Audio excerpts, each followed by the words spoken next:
ಒಬ್ರು ಅದೇ ಆಗ್ಲೇ ಲೈನಿಗೆ ಸಿಕ್ಕಿದ್ರು. ಡಾಕ್ಟರ್ ಎಂ ವೆಂಕಟಸ್ವಾಮಿ, ದಲಿತ ಮುಖಂಡರು. ಸರ್ ನಮಸ್ತೆ, ನನ್ನ ಧ್ವನಿ ಕೇಳಿಸ್ತಿದೆಯಾ ತಮಗೆ ಈಗ? ಸರ್, ಯೂಶಲಿ ನಾನು ಆಗ್ಲೇ ಒಂದು ಪ್ರಶ್ನೆ ಮಾಡಿದೆ ಸರ್. ಪಾಪ ಜಾಗೃತಿ ಮೂಡಿಸೋರು, ಶೋಷಣೆಯ ವಿರುದ್ಧ ಹೋರಾಡದವರು, ಸಮಾನತೆಯನ್ನ ಬಯಸಿ ತಾವು ಜಾಗೃತಿ ಮೂಡಿಸುವ ಕೆಲಸಗಳನ್ನ ಮಾಡ್ತಾ ಇದ್ರಿ. ಬಟ್ ಅದು ಸಿನಿಮಾ ಮೂಲಕ ಜನರ ಮುಂದೆ ಬಂದಾಗ ಹೆಂಗ್ ಅನಿಸ್ತಾ ಇದೆ ಅಂತ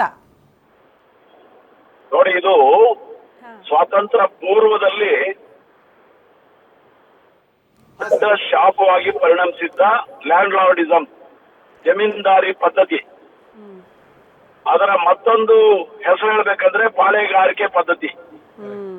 ಆ ಪದ್ಧತಿಯಲ್ಲಿ ಆಗ ನಾವು 1970ರ ಸಂದರ್ಭದಲ್ಲಿ ಈ ಜಮೀನ್ದಾರಿ ವಿರುದ್ಧ ಇಡೀ ರಾಜ್ಯದಾದ್ಯಂತ ಹೋರಾಟ ಮಾಡಿದ್ವಿ. ಇಲ್ಲಿ ಬರೀ ಕರ್ನಾಟಕ ಅಷ್ಟೇ ಇಲ್ಲ, ಇಡೀ ದೇಶದಾದ್ಯಂತ ಬೇರೆ ಬೇರೆ ರಾಜ್ಯಗಳಲ್ಲಿ ದಲಿತ ಜನಾಂಗಗಳು ತಮ್ಮ ಭೂಮಿಯ ಹಕ್ಕಿಗಾಗಿ ಆರಂಭ ಮಾಡಿದಂತ ಹೋರಾಟದ ಭಾಗವಾಗಿ ಈ ಸಿನಿಮಾ ಮೂಡಿ ಬಂದಿದೆ ಅಂತ ಹೇಳಿ ನಾನಾದ್ರೂ ಭಾವಿಸ್ತೇನೆ. ವಿಶೇಷವಾಗಿ ಸ್ವಾತಂತ್ರ್ಯದ ನಂತರ ಸಂವಿಧಾನದ ಮಹತ್ವವನ್ನ ಅರ್ಥ ಮಾಡ್ಕೊಂಡು ಭೂಮಿ ಹಕ್ಕು ಬಾಬಾ ಸಾಹೇಬ್ ಅಂಬೇಡ್ಕರ್ ಅವರು ನಮ್ಗೆ ಕಾಯ್ದಿರಿಸಿದ ಹಕ್ಕು. ಆ ಭೂಮಿ ಬಗ್ಗೆ ಹೆಚ್ಚು ಕಾಳಜಿ ವಹಿಸ್ತಕ್ಕಂಥ ದಲಿತ ಕುಟುಂಬಗಳು, ಭೂರಹಿತ ಕುಟುಂಬಗಳು, ಜೀತಗಾರರು, ಇವರೆಲ್ಲರ ಹೋರಾಟದ ಭಾಗವಾಗಿ ಈ ಒಂದು ಸಿನಿಮಾ ಮೂಡಿ ಬಂದಿದೆ. ಬಹಳ ಚೆನ್ನಾಗಿ ಮೂಡಿ ಬಂದಿದೆ. ನಾನಾದ್ರೂ ಹೇಳೋದು ಅಷ್ಟೇ, ಬಹುಶಃ ನಾನು ಕರ್ನಾಟಕದಲ್ಲಿ 100 ಭೂಮಿ ಹೋರಾಟಗಳು ಮಾಡಿದ್ದೀನಿ. ಅದು ಲ್ಯಾಂಡ್ ಲಾರ್ಡ್ಸ್ ವಿರುದ್ಧ. ಒಬ್ಬ ದಲಿತ ಮುಗ್ಧ ತನ್ನ ಭೂಮಿಯ ಹಕ್ಕಿಗಾಗಿ ಹೋರಾಟ ಮಾಡುವಂತ ಪರಿಸ್ಥಿತಿಯಲ್ಲಿ ನಿರಾಕರಣೆಗಳ ವಿರುದ್ಧ ಹೋರಾಟ ಅನಿವಾರ್ಯ ಆಗುತ್ತೆ. ಈ ಸಿನಿಮಾ ಇಂಥ ಭೂಮಿ ಹೋರಾಟದ ಭಾಗವಾಗಿ ಮೂಡಿ ಬಂದಿದೆ ಅಂತ ಹೇಳಿ ನಾನಾದ್ರೂ ಹೇಳಕ್ ಇಷ್ಟಪಡ್ತಿದ್ದೀನಿ.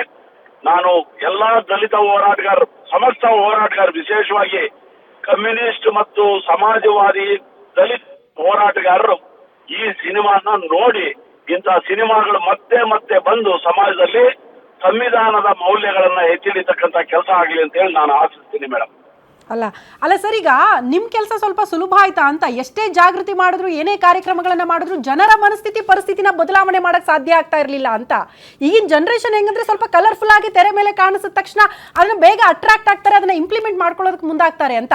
ನಿಮ್ ಕೆಲಸ ಸ್ವಲ್ಪ ಸುಲಭ ಆಯ್ತಾ ಈ ಸಿನಿಮಾದಿಂದ ಅಂತ?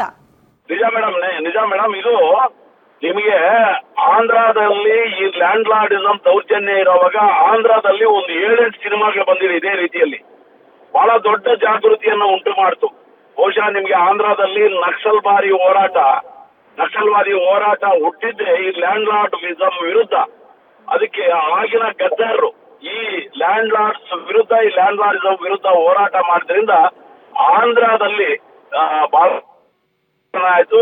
ಭೂಮಿ ಹಕ್ಕಿಗಾಗಿ ವಿಶೇಷವಾಗಿ ದಲಿತ ಜನಾಂಗಗಳು ಹೋರಾಟ ನಡೆಸಿದ್ದನ್ನು ನಾವಿಲ್ಲಿ ಸ್ಮರಿಸಬಹುದು. ಬಹುಶಃ ದಲಿತ ಹೋರಾಟಗಾರರು ಅಷ್ಟೇ ಅಲ್ಲ, ಭೂಮಿ ಹಕ್ಕಿಗಾಗಿ ಹೋರಾಟ ಮಾಡ್ತಕ್ಕಂಥ ಯಾರಿಗಾದ್ರೂ ಕೂಡ ಈ ಸಿನಿಮಾ ಮೂಲಕ ಬಹಳ ದೊಡ್ಡ ಪ್ರಭಾವ ಬೀರುತ್ತೆ ಅನ್ನೋದನ್ನ ನಾನು ಹೇಳಕ್ ಇಷ್ಟಪಡ್ತೀನಿ ಮೇಡಮ್. ಓಕೆ ಸರ್, ಧನ್ಯವಾದಗಳು.